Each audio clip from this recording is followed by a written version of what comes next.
And with a bang, we begin. Hi, I'm Dr. Musil. Welcome to episode 1 of The Great Philosophical Abyss, where we ask the question, why is there something and not nothing? No doubt a question we've all asked ourselves. I guess maybe that itself is too presumptuous, but presumably a question at some point in our lives that we've all asked ourselves, why existence? Why is there anything at all? And this is a question. I'll mention in a moment why I think I was more likely to raise it and why it's been of more interest to me historically, given my own personal circumstances. But this is a question that applies to everyone, right? No matter your beliefs on anything, really. Even if you're, an idealist per se, and you think all of reality is just in our heads, right? And that maybe there's no existence that continues when we're gone, right? It doesn't matter what your view of reality or existence is. This is still an open question.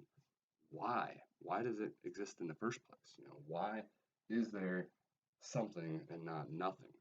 Okay. Now, I mentioned a moment ago that this is a particular and has been a particular interest to me. It's really the question that started it all philosophically for me. And there's a reason for that. It goes back to my upbringing, my childhood. It really has to do with the kind of my upbringing, the fact that at least this is why I think it's the case that this has puzzled me really since I was a child. It's really the reason why, in some sense, I've pursued philosophy professionally or as a living, if you will, or as what I wanted to do with my life. It's that pervasive of an issue for me, and I think it goes back to why is that the case? Why is that the case for me, but not so much others, really anybody else I know? And that's because I had a very unique upbringing, I think, in the sense that, so I'm from Kearney, Nebraska, a town of 30,000 people roughly in south central Nebraska. And growing up, I literally knew no one else who didn't have to go to church and maybe didn't believe in God. And I bring those up because almost without exception, whenever you raise this sort of question, religion and discussions of God inevitably come into play. And so, most of us, for better or worse, right or wrong, we're brought up with certain worldviews or, religious views. And so, if that's the case and we think a certain way from an early age, namely we believe in a creator, then it's not going to occur to us to maybe question this quite as much, right? We already presuppose an answer, and that's all we've known. Okay, while that's the case for most of us, that was not the case for me. My mother is always identified as Catholic, but my parents, for whatever reason, didn't raise us with respect, in any religion. We were never forced to go to church. I have one sibling, a younger sister. We were never made to go to church. It was always up to us. And, so I didn't have that sort of, for better or worse, I didn't have that weekly experience of church, and I grant, there's probably both positives and negatives associated with that. But in terms of this, though, the point I'm making here is that I was coming at it without sort of that worldview already in place where, I had that notion of a creator. And so this was constantly sort of staring me in the face, I think, a lot more often because of that. Right? Why is there something and not nothing? I mean, that's a basic question of life, and yet, I recognized, at least I thought, from a very early age that it didn't seem like there was an obvious answer. And I'll argue as we proceed here in the episode, that I don't know that there really ever will be a definitive, correct answer to this question. I'll mention what I think are kind of the two different paths or camps, if you will, in terms of responding to this, and I'll argue why I think they're both equally unsatisfactory and not camps I want to subscribe to. And so, interestingly, for our first get off the philosophical fence, I'm actually going to weasel my way out of it and not pick one of those two camps, because it would just be arbitrary for me to do so, because I'm convinced that both sides, both answers, um, they don't make rational sense ultimately. More on that obviously to follow, but that's kind of give you an idea of sort of what I'm going to suggest here as we proceed. Certainly not a common view, and I guess the point I was trying to make a moment ago is this has always been uh, front and center for me throughout my life at various points in time, beginning at a very early age. And I think it is a question, again, that even if, regardless of our background, at some point, right, we probably all wondered deep down, why is there something and not nothing? What is the ultimate explanation? And no doubt, many of us are going to disagree with me and say that they, whoever do have an answer, does have an answer. But I'm ultimately going to suggest that, rationally speaking, there is no answer, and that's why it's always constantly staring me in the face. Towards the end of the episode, though, I'll allude to why that, some of the upshots or effects, the consequences of that, and how, in some sense, I think it makes life all the more worth living, if you will. That mysterious quality of it, irredeemably, inextricably mysterious nature of existence, how that truly adds value to it. It seems to make it more interesting, but more on that later. Okay, so I mentioned how there's this tie to religion, right? And so part of what I'm going to do here at the outset of the episode is sort of unpack some related baggage in terms of terms and concepts. What does it mean to be religious? And go through some important, labels like, being a theist versus an agnostic versus an atheist. These are all important. And, I will try to sort of pinpoint my exact position with respect to these various views.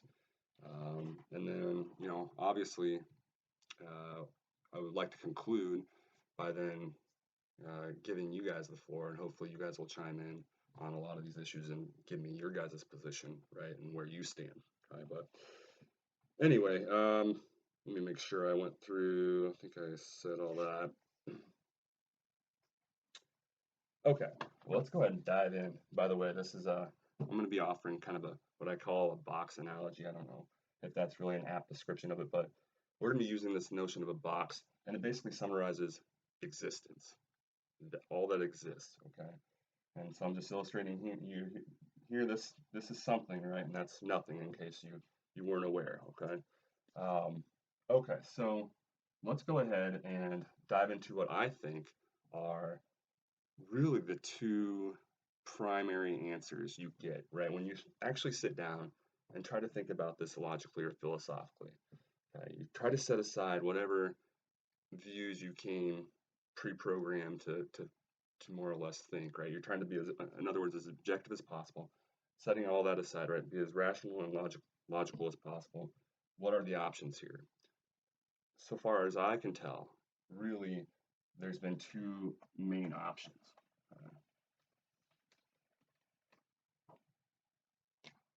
We either have an appeal to God. In philosophical circles, you might hear that referenced as like a first cause or a first mover, whatever you want to call it, him, her. Okay. And then you have alternatively what I'll refer to as an infinite regress. Okay, and I'll flesh out each of these here in turn.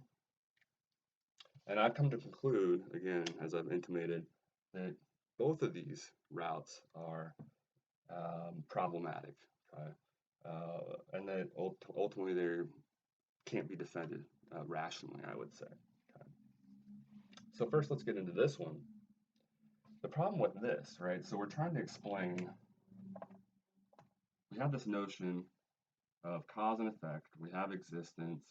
Okay, so the idea of a box, right, is that it represents everything we mean by existence, everything that's happening in our reality, right? All kinds of things happen. We get a shot, we experience pain, so on and so forth, right? We have all these various things happening, And we believe in this idea of cause and effect. It's a kind of a, as David Hume, a Scottish philosopher in the 1700s, he elaborates on all this, right? This is kind of, we're kind of pre-programmed to think this way, if you will, about our experience. It's kind of like a natural tendency. Okay, so although he thinks it's ultimately, right, this whole idea of causality is actually not rationally defensible, if we're being honest. So we'll do a whole new another episode on that some other time, right? But the idea is we have this idea of cause and effect. Okay, and that same sort of mentality then leads to this question, ultimately, right? That same sort of mentality that everything has a cause, right, leads us to then question stuff itself. Why is there anything at all? What was the cause for there being anything at all, right? Well, what was the cause for all this in general? Okay, and so that's our question. And some people say then, well, God, or the first cause, or however you want to say it, something sort of special that's outside the box, so to speak, that made it all come into existence. Well, here's the problem I have with that. You then seem to ignore, if that's where you stop, you're being completely inconsistent, because the entire motivation for you getting to God in the first place, again, if you're proceeding logically and rationally about this, right, as if this is a rational problem or logical problem, your whole reason for getting here is you needed some sort of explanation for there being stuff in the first place, because you were approaching this from a cause effect sort of mentality, as we're all pre-programmed to do. Okay, and if you're going to do that, though, the very impetus for you coming to God, well, then you need to be consistent and apply that same thing to God. Then, what caused God? And I would maintain that it's rationally inconsistent when people stop short of doing that. Right? They don't apply the same, um, you know, methodology in terms of what got them to God in the first place to God itself. Right? What we should be doing then, or what we can do, is kind of, as I put it in my notes here, it's it's the same question. It's just one step removed. Okay. Now we're just going to ask, fine, I'll give you God. Okay. Well, why is there God and not no God?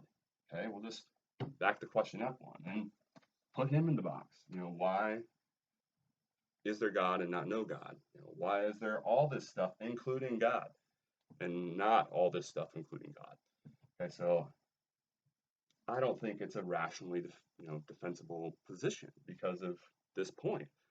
And I've never been, obviously the history of philosophy is full of people trying to defend this, rationally, and that would argue against me and say that it can be defended logically or rationally. But that's in a nutshell. We don't have time to go into all of those in this particular episode. But that, in a nutshell, is my problem with option one. Right? And in general, with people, not people who are religious, but with what we would typically think of as um, religion, or not even religions, but like just belief in God as we typically think of God.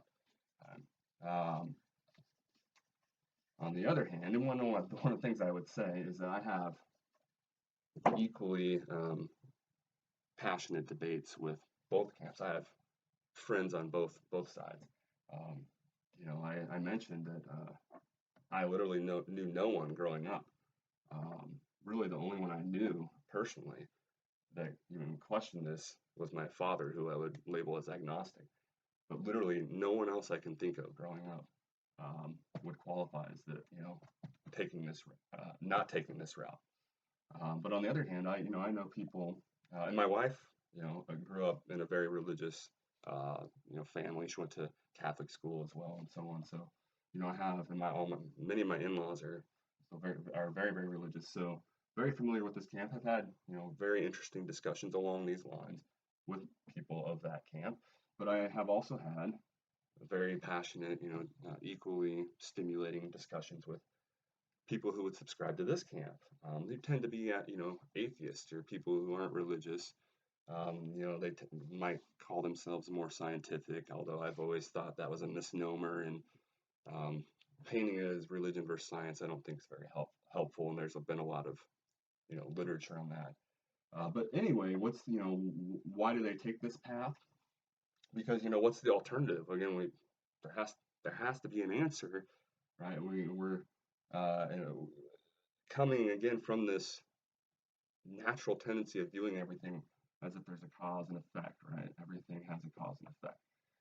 Okay, well, those who don't like this appeal to something else outside of it, because they, a lot of times they recognize the point I was making. Well, it's just, we just need an explanation or cause for God in that case, if we go this way.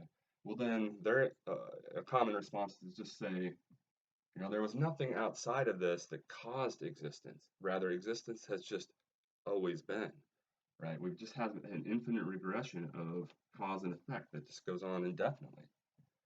Okay. Well, I have the same. So they have a different path and a slightly different take, but I think ultimately it's kind of the same issue that I have with this. I don't think it really solves anything from a rational perspective, right? And just because we widen the box, in some sense, this route wanted to widen the box this way and say, hey, there's God out here that's sparking this into existence. This camp wants to say, well, this cause and effect, this stuff, this existence, it's just gone on forever. They're widening it this way and just asking us here. The answer is just to imagine that it's infinitely extended. Well, that doesn't do it for me. Why is there this infinitely extended series of cause and effect stuff and not no infinitely extended series of cause and effect stuff? Okay, I don't care how you want to word it, right? You're just, again, it's the same issue one step removed. You're just slightly rephrasing things, I would argue, right? And you're not actually providing a logical or a rationally defensible answer to the initial question. Again, I would just say you've just widened the box. I would apply the same. If you're going to go with cause and effect, that everything has a cause, you got to apply it still to that infinite regression. Why does that exist in the first place? So let's see. Make sure I cover my bases here. Blah blah blah. Okay. So hopefully at this point I've clearly established my issue with both camps. And again, so far as I know, in my experience, these are the two options that remain open to the rational thinker. What other options are there? Are there any other alternatives that would explain why there's something and not nothing from that cause and effect perspective that don't fall into one of these two sort of trends and thus fall into those issues that I enumerated? If you have one, let me know. But this is the way I see it. And so it seems, in some sense, unsolvable from a rational, logical perspective. Okay. Now, before I proceed any further, and I'm going to get into sort of, like I said, in view of all that, how do I think of myself in terms of these common labels like agnosticism and so on, and how should we go about labeling one another and so on. And I think, I've done a lot of work in this. I should have mentioned this. My dissertation was on the utility of religion. And one of the things I had to do right at the outset was point out how religion, what is that? There's, wide gulf in terms of people's conception of religion. And that shines through even in just, the philosophy of religion stuff that I've read. And I'll mention Mill's definition here in a moment of what John Stuart Mill, that is, his conception of religion. He defines it so generally that it seems to include, almost any kind of worldview that's sort of approached with some degree of enthusiasm. Whereas other people are inclined to think of religion in a much more restricted way. I would lean more towards that than what Mill does. And so, that's the first thing I think. I think it behooves us to point out is that it really is critically important when you're dealing with stuff like this to be as clear as possible with respect to what you mean by these different terms. Before we can say whether or not we believe in God, what do we mean by God? And before I can say whether or not I'm religious, what do we mean by being religious? Because if I was having a conversation with John Stuart Mill, I forgot to allude to my props here. John Stuart Mill, he's going to be saying, meaning one thing when he says so and so is religious. whereas Bertrand Russell's going to mean something else, and Nietzsche's going to mean something entirely different, so on and so forth. So fleshing out first, and I think actually a lot of apparent differences oftentimes in perspective can be explained away, and in fact aren't substantial differences, can be explained away once we figure out that these people mean different things by the same terms, and that's really where they differ. And that's actually one of the points I had to make, because the different the different thinkers I was working with did in fact mean totally different things by religion, particularly John Stuart Mill and Friedrich Nietzsche. Okay, totally different things by religion. Oh, real quick one thing about it. This was, so while everyone else was reading something like, and no doubt many of you were probably grew up reading, this or some version thereof, right? Some holy text. I was reading this, and he's going down the path that we just enumerated, right? He would likely, Russell, that is, a skeptic, would likely argue that if we have to pick one side or the other, he would go with an infinite regress. But anyway, and Russell also talks about the difficulties of, navigating these different terms and the importance of fleshing out what we mean by them. And so, to that end, I think it's important to kind of spell out what I mean by being religious before I say I am either religious or not religious, right? So I mentioned John Stuart Mill. What does he mean by being religious?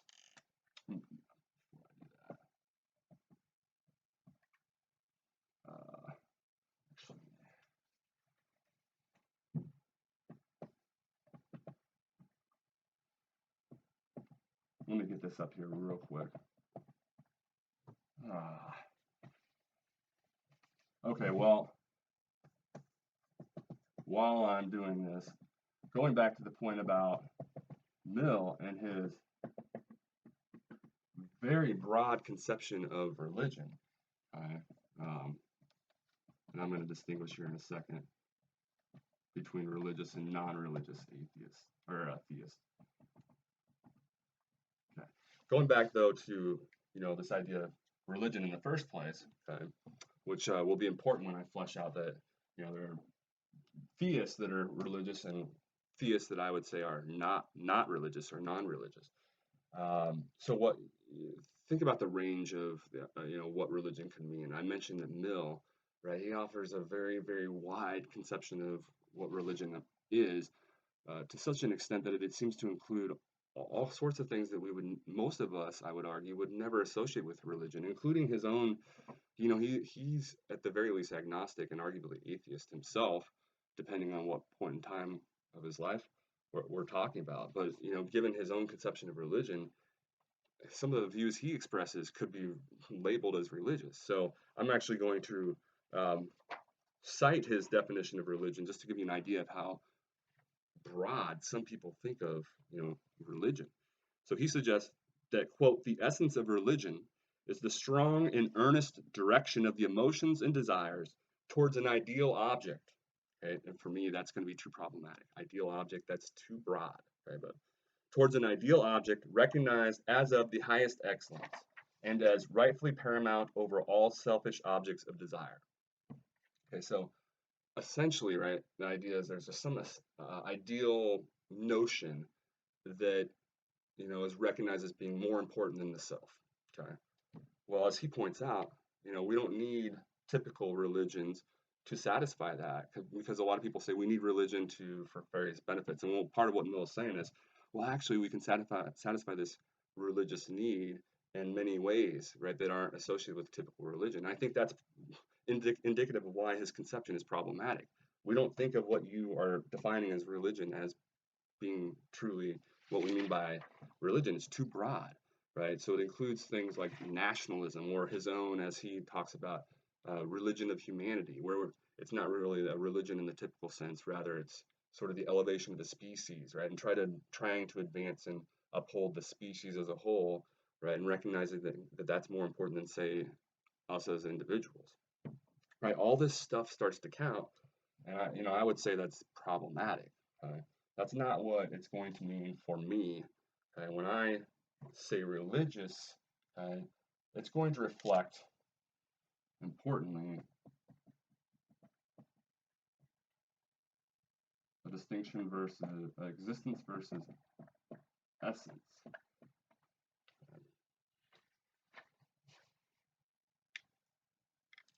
Okay, and this is going to reflect then sort of these general categories. Okay, so the way I'm going to present things, I'm trying to be as clear as possible here and trying to convey what my position is as clearly as possible, and then maybe we can solicit as clearly as possible some of your positions and know what we mean by appealing to these positions, right, and not run into some of these other problems. So what I mean by theism is just, so I should put this up here, God exists, okay? This is the critical claim. More on this in a moment, okay? So hold this thought for a moment. The critical claim when deciding which of these three camps you or whomever falls into is to consider this claim, God exists. What is the response? Okay. If the response is they affirm it, yes, they make that claim, they're here. If the response is they reject this and actually say, it's almost something, it's not only are they not willing to affirm it, but they actually say the opposite is true. God does not exist, then they are here. Okay? If they're not willing to affirm that God exists, but they're also not willing to say he doesn't exist, right? They're not willing to commit one way or another, then they're labeled as an agnostic. Now, one of the problems I would run into, and I think is a problem, again, because people aren't clear necessarily, or we just automatically assume certain things, is that I would tell people I'm, a theist or I believe in God, and they would immediately sort of associate it with the typical belief in God and, or theism they might have heard of. Right? But that's, that was misleading though, because that wasn't actually the case. What I meant was something totally different, as will become clear here in a moment. And so too, I meant to mention atheism. We have a distinction within that's important too, because you run into it all the time. You get people distinguishing between, soft versus hard atheism. In other words, they want to say, well, and so I've actually run into this problem, right? You'll have people who say they're atheists, and then when I sort of cross-examine them, and I used to have a brother-in-law, former brother-in-law, who claimed to be atheist, but when I pressed him, he actually ended up being what I would call an agnostic. So he was thinking of himself as an atheist in this soft atheist sense. So the difference here is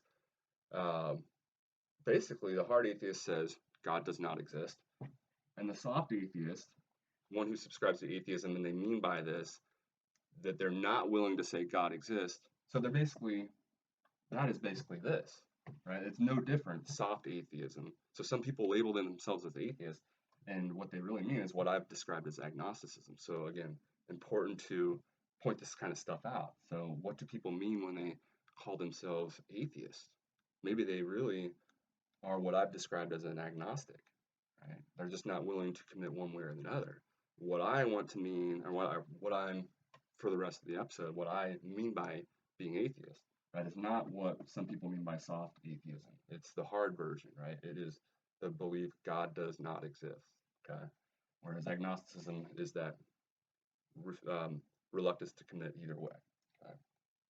Okay, so on the flip side, though, I was mentioning that I also would encounter problems, okay? Because I would describe myself as kind of believing in God, and by the way, historically, I've gone from being very skeptical to having, I guess at the most, I've never been religious in the typical, I guess colloquial sense of the word, but I have definitely wavered in terms of my stance on this in some sense. And, I guess I could point out that in general, I've differed in terms of my perspective of religion in general. So obviously I had a very different upbringing, at least compared to everyone else I was familiar with.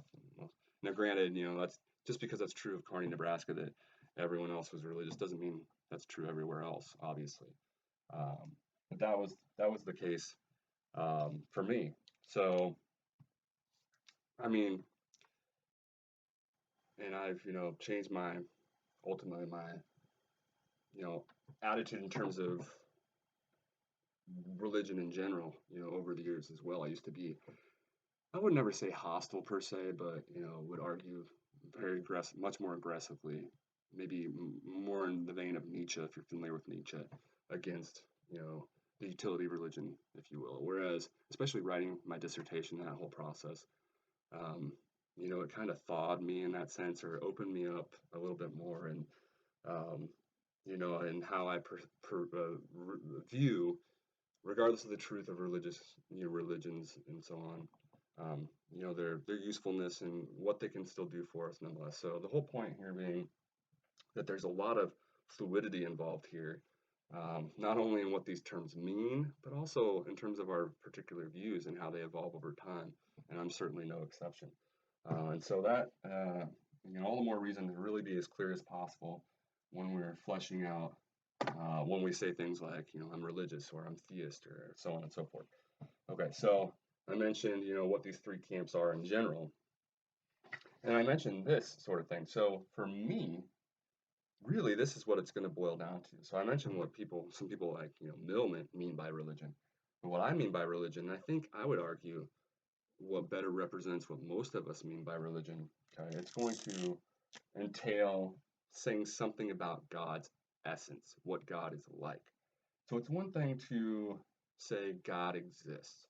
Okay, so it's one thing to mull over and wonder about God's existence and say, God exists or God doesn't exist. Okay, it's another thing to address God's essence. Sorry, excuse me. Right. Never mind what the God exists. Okay, provided God exists, what is God like? Okay, totally different, distinct issue. Okay, and again, to get here, all that's needed is some sort of affirmation of this. Right, you're just committing to this. Okay, you're not saying necessarily, and this is going to be the critical difference here, anything about this, what God is like. Okay? And that's what the issue would be for me, right? All I was ever willing to commit to and am committing to is this. Something, you know, roughly equivalent to what we mean by God. I'll try to flesh that out later. Exists. Okay. But, I don't commit to any sort of claims about God's nature, think the Bible and everything, expressed therein, or a different religion and, the depiction of God's essence brought about within, that different religion. So, it's one thing to affirm God exists, it's another thing to spell out or characterize what God is like, okay? And when you have something, you're saying something affirmative about this, that's what I mean by religious, then, being religious. So you're doing more than just saying God exists, then you are qualifying as being a religious theist, okay? And so ultimately what I'm going to suggest is if I have to pick, right, when I get off the philosophical fence, that's where I'm at. Okay. But again, in a very, very, very, very qualified sense. Okay. And I would point out again, I think I've kind of covered this already, but huge mistake to conflate these two, as at least I've, experienced firsthand the issues sort of associated with that. Okay. Again, all the more reason to bring it up, as I'm doing here. Before I've kind of fleshed out, I guess, most of what I wanted to say in terms of these labels and so on, and the options available to us in terms of trying to answer the question, why is there something and not nothing? Before I get off the so-called philosophical fence, I did want to kind of talk about, where if you give me where I'm at, right?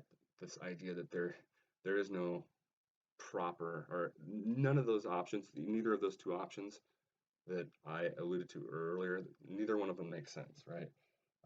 If you give me that, then what are the consequences? And at first, I think a lot of us think of it as being hopeless, right? And that's all the more reason to have faith and to be religious, let's say, or something like that.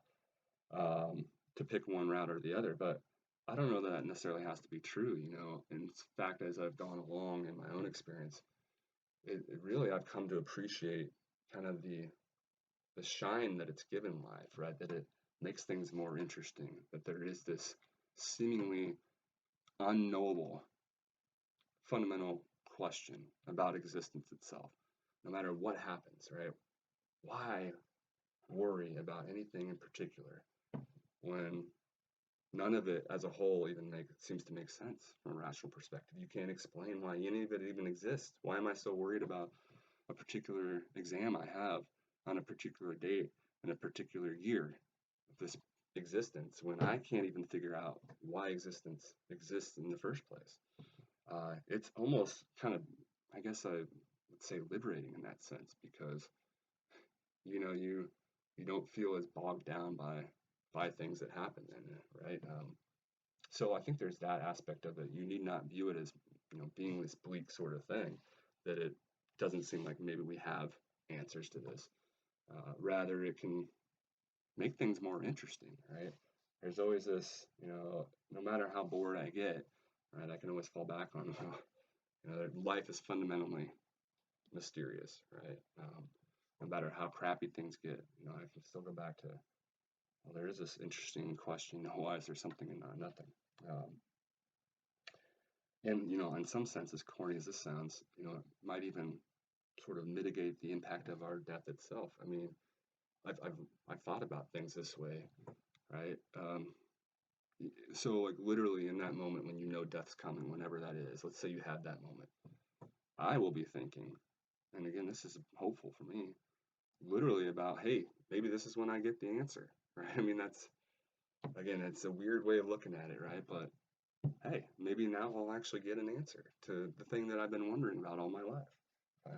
Now, I don't encourage you to hasten your pursuit of the answer that way, but why not?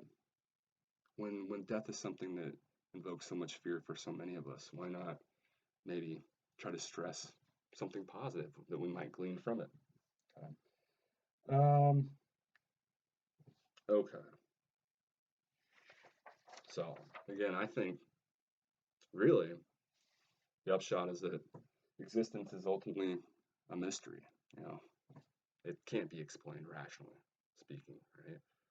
And maybe again, that might make life even more worth living.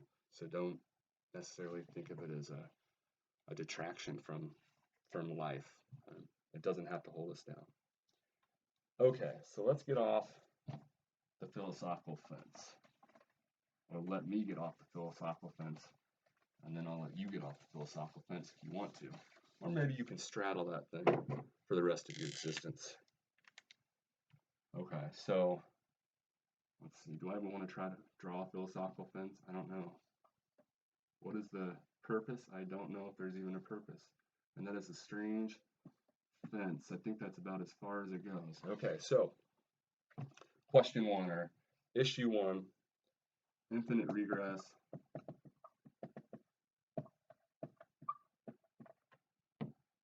or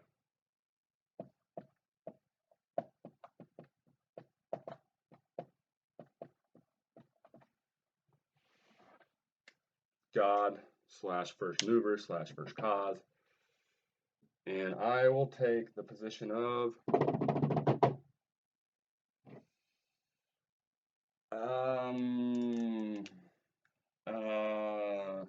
so the way I set it up, right, I have to at least ostensibly pick one. So I guess I'll pick this one.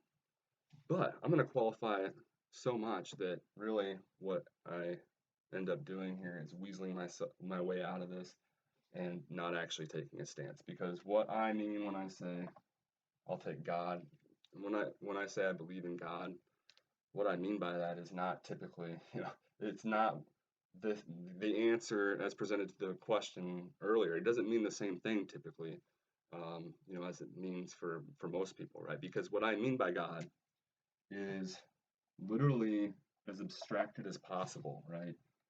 Whatever it is, it, she, him, whatever explains that there is this box, okay? And again, it doesn't make sense in that typical God sense, right? God in that typical sense in there. Okay? I grant that doesn't make sense. Okay? And so, which is why it would be arbitrary for me to pick one of these, as they're intended to be presented, and say that I think this is a rationally defensible perspective. Because what I actually mean by God, it doesn't amount to that idea of a first cause, and then that's the definitive answer, and then there's no more, that's it. There's no more questioning. No, the question doesn't stop there. I'm saying there is no satisfactory answer.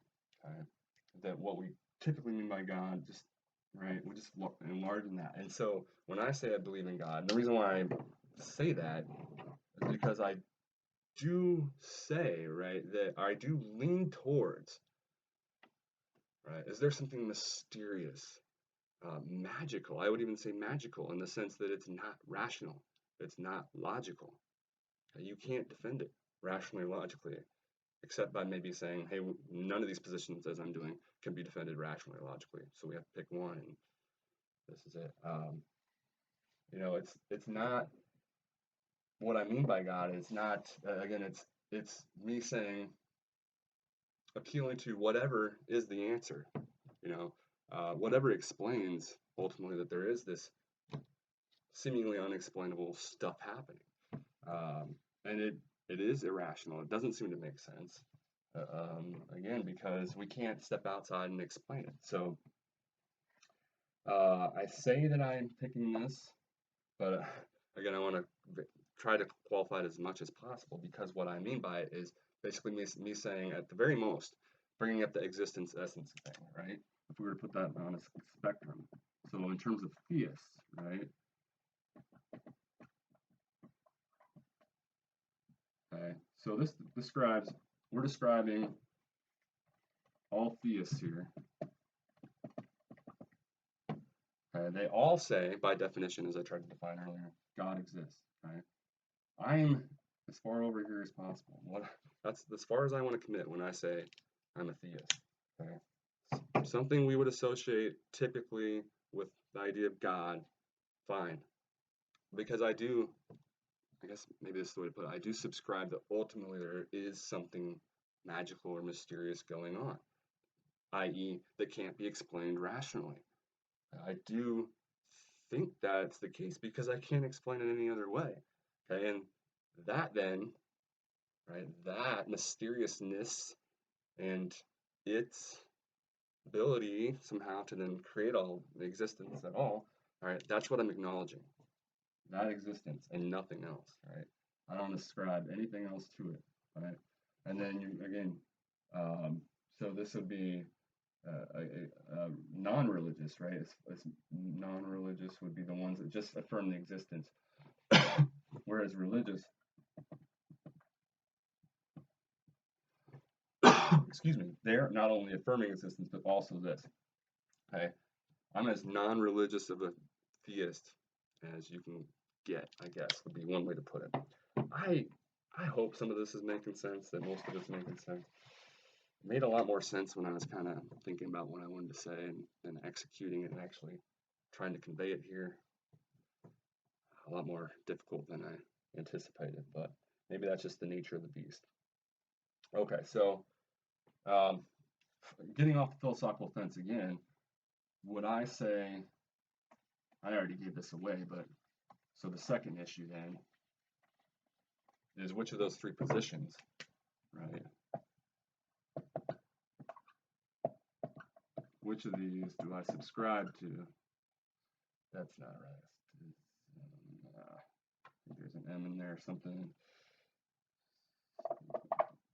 Sometimes I can't spell. Okay. So, as I've alluded to before, in this context where I've hyped up the notion that picking a side, that'll be what I do, right? And the virtues of that in a discipline that can be seemingly entirely gray, like philosophy. In keeping with that, I can't really pick this, right? As I've mentioned or alluded to, because that's not picking one side of the fence or another. It's saying that with respect to so what is this with respect to? That notion God exists. Okay, remember that? This would be to say, I don't know, I got to pick a side, right? And so, insofar as I have to pick a side, okay, I got to be careful what I mean by God, and that's why I've tried to spell out very carefully. I'm going to say God exists. I'll say I'm a theist, okay, but in this non-religious vein, right? What I mean by non-religious, okay? In this non-religious vein, wherein I say God exists, okay, but that's it. Something matched outside of our normal everyday purview of cause effect and stuff happening, right? Yes, something mysterious is going on. I call it God. God exists, but that's it. Right? That's where I'm at. Seemingly everyone else that I'm familiar with. I don't know too many people that are right there with me. Most are going to be over here somewhere, right? And the most fervent religious individuals well, they're all the way over here, right? They have a lot to say, in other words, about not only do they say God exists, but they have a lot to say about what God is like, okay? Which um, people that individuals, most of us, arguably, who differentiate between kinds of gods, even making that distinction, that's already further than I'm going to go, given my position, right? Well, that idea that there are these different kinds of gods, and that this God is the correct one and that one's not, or that my God is the correct one and that one's not. That implicit in that is, an idea of God's essence. You're saying something about what God is like, and specifically, you're saying this particular God is the correct. This image or notion of God's essence is the correct one, and this one isn't. Right? I'm not going anywhere near that. Okay? So, and what's fascinating about all this is, again, especially the people that would defend the infinite regress, if um, the people that know me, to find out, right, that uh, that I would subscribe, to the position as I do, right, calling myself theist. So on the other hand, right, so people that knew me most of my life, the people that are religious that I've known, they would be baffled by me describing myself as theist, um, this idea that I believe in God, just because they're familiar with me questioning certain things. Um, and on the other hand, uh, how skeptical I am in some sense would, the typical belief in God would, as I was mentioning a moment ago, would puzzle seemingly some of the people that I've had the debates with that are in the infinite regression camp, right? So depending on whole point is, depending on who I've had these discussions with, they're hearing one side of me, right? Because I'm arguing in defense of the other side, right? And they're hearing that one side constantly. They don't know that actually I have oftentimes similar issues than with the opposite side. It's like politics for me. As will become clear in some of these episodes, probably, I'm about, again, as apolitical as it gets, and so I'll have debates with Republicans, and so they probably take away from it that I'm liberal, especially given how much fervently I express some of those disagreements.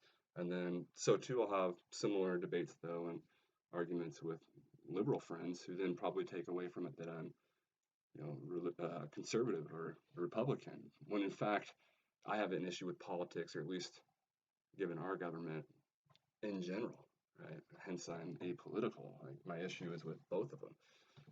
But the whole point here is that I think people that know me will be surprised by me pointing or painting exactly where I am here, because they're probably used to me sort of pushing them. And forgive me if I've done it too much, maybe pushing against them. And so they probably got, in their particular view, and so they probably got this perception of me being strongly the opposite, when that's probably not the case. Anyway, okay, blah, blah, blah. I think that's really it. All I have to say. So, why is there something and not nothing? I mean, I don't know, if I'm being honest, right? And I would argue, if we're from a rational, logical perspective, if we're all being honest, we don't know. At least if you have the same experience I do. And that's a nice segue to what I think is going to be episode 2. Is there anybody out there? How can we be so sure that, in fact, there is this reality that others exist in, right? We have these perceptions of other people, right? But how can I be sure? that there is, in fact, any aspect of reality or existence that continues to exist when I'm not here to perceive it. If you think about it, every perception of reality or existence we've ever had depended on our perception of it, right? We have literally no perception of reality or existence without us being there perceiving it. So how do we know then that reality would have continued to exist if we stopped living, right? If we died, if we stopped perceiving it? How do we know, right, that all of reality isn't actually going on in our minds? So I'll leave you with that. Is there anybody out there? I don't know how I got here actually, but is there anybody out there? That'll be a nice segue then to episode 2. Hopefully you enjoyed episode 1 of the Great Philosophical Abyss, where we asked, why is there something not nothing? Looking forward to episode 2, where we'll ask, is there anybody out there? Thank you.